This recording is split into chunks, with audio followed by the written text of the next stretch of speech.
मोहतरम नवाज़ शरीफ साहब 3 दफ़ा इस मुल्क के वज़ीर आज़म रहे हैं और वो एक बहुत बड़ी सियासी जमात के कायद हैं।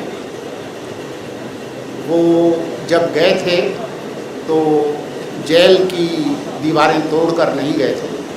इस मुल्क की अदालत और उस वक्त की हुकूमत की इजाज़त से बाहर गए थे।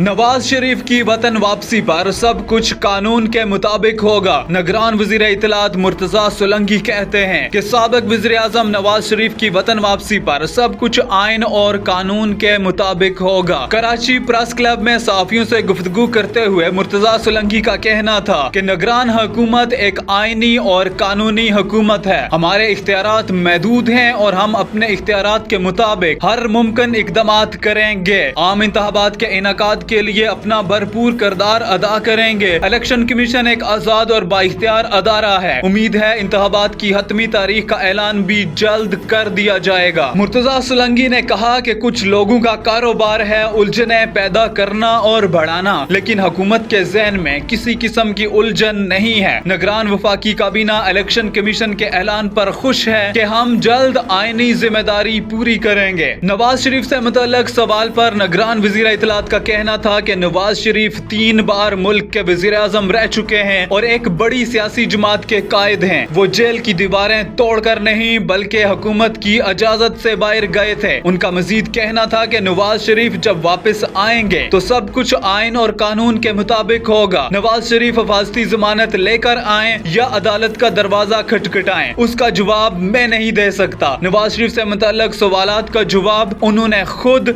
या इस मुल्क के आइनी और कानूनी निजाम ने देना है। पेट्रोलियम मसनूआत की कीमतों से मुतल्लिक सवाल पर वफाकी वजीर का कहना था, ऐसा इंतजाम होता कि तेल की पैदावार बढ़ जाए तो हम पेट्रोल की कीमत कम कर देते, जिस तरह डॉलर की कीमत कम की है। कोशिश है पेट्रोल की कीमत भी कम करेंगे।